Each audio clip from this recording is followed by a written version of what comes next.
Ito mga ka-works, na-check na namin yung unit. Ang lumalabas sa computer, ISC. Yan, kita nyo naman sa monitor, ISC. Ibig sabihin, mataas yung idling na minor niya. Tsaka ito yung unit. Pakita ko mga ka-works kung paano nagpapunction. Yan, may check engine. Boss, pasuyo naman, oh. Pakukunan lang natin ng video upload. Huwag mo na, ito, hindi, walang reset. Ayan o mga ka-works, naka-check engine. Tapos yung ISC, papakita ko rin nagpapunction.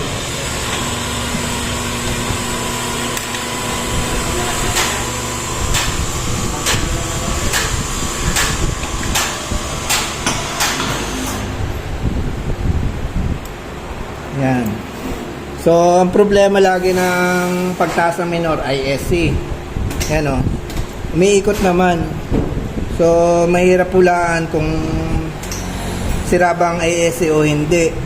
Pero iwasan natin magkamali dito eh. Kaya kasi for warranty to, hindi pwede magkamali.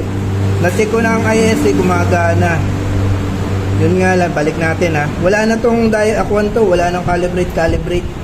Hindi na to kinakalibrate. Automatic naman yung ISC na sarili niyang calibration. Kapit ko lang mga ka-works. Alam nyo ba kung bakit ko nasabing hindi ISC? Pero una ko naisip dati, ISC, kasi nga yun ang main issue ng mga pagtaas ng minor o check engine. O kaya kung tawagin nila, error 37, ISC. Pakita ko lang mga ka-works, wala tong cut. Sasabihin nyo, kinat na naman namin ng video. Yan. After nyan, pakita ko sa inyo, naka-check engine pa rin. Yan. Pakita mo boss, check engine. So, dito na tayo sa main issue. Patayin muna natin yung susi. Ito, ECU. ECU.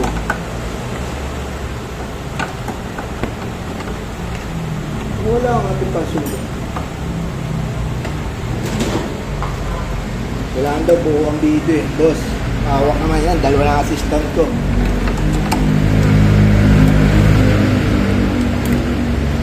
At tanggalin ko lang ng ECU kasi ito na yung una ko, pangalawa kong pinag-inalaan.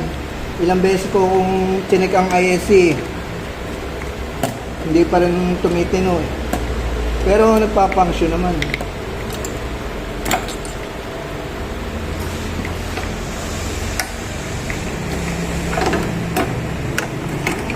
Yan, palitan natin. Ito yung luma niya. Ito yung bago. So, yun, dalawa. Ito yung luma. Ito yung bago. Yan. Kung nagkamali, hindi yung magkamali. Iba ang hawak ko eh. Saka makikita nyo mamaya. Makikita nyo mamaya. Kung anong kaibahan. Ito na yung muling naisip ko kasi na problema. Yung iba may nagre-repair nito eh. Kilalang vlog din. Kaso sa amin kasi warranty, hindi na namin kailangan repairin kasi kawawa ng customer kung may repair.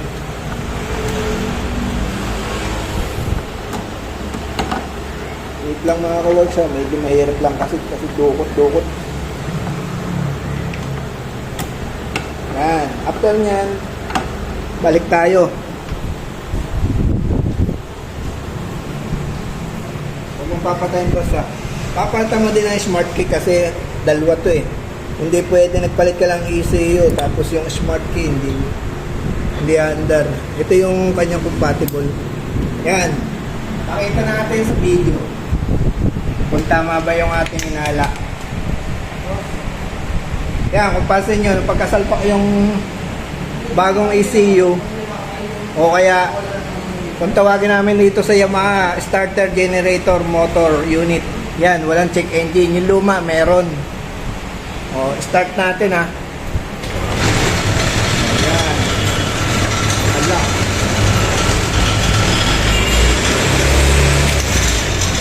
Pagay muna natin. Palang ang manibela pala. Sorry. Ay, ang upuan. Start ulit natin.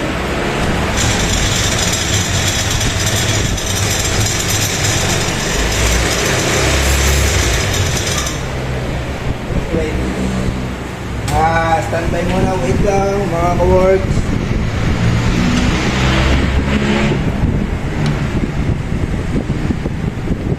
After nyan, ayusin lang natin yung ISC. Kasi nagpalit tayo ng ECU eh.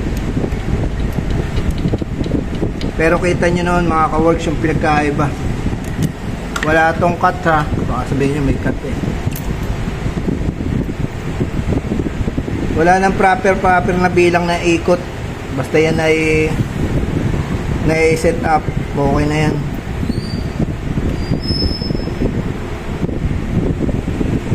Una kasi talagang lagi ang isipin natin ISM problema eh. Kaso nagtry ako ng troubleshoot, okay ang ISC. Lumalabas din sa computer ISC. Pero base sa experience ko, kung hindi ISC, yung start natin yung ECU o kaya starter generator. Yan o. Pagdala natin. Ayan. Diba nag-automatic na siya. Few seconds na taas pa to, taas bababa. Patayin natin kung babalik ulit ang minute.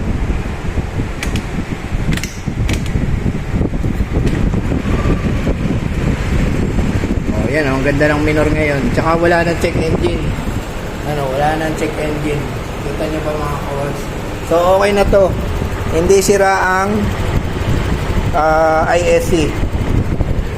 Wala rin check engine. Pero pagdating dito sa computer, yan. Balik natin ha. Wait lang.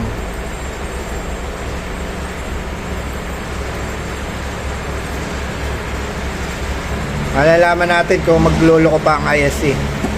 Kasi sa ISC, kung ano lang yung impormasyon na galing sa ECU, yun lang ibabato. Pero kung mali yung nare-receive niya, kasi ang ECU, lagi ang siya nagbibigay ng signal para paganahin yung ISC. Pero kung mali yung signal na ibinibigay niya,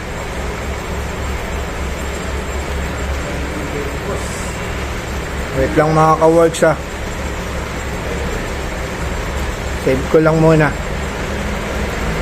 Sir, pakipatay nga na unit. Papatay ko lang. Yan, patay muna. Tapos, buhay ulit.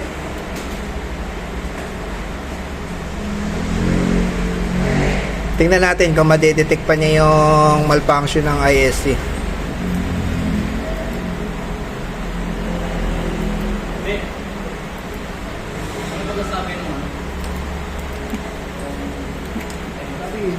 Ito yan.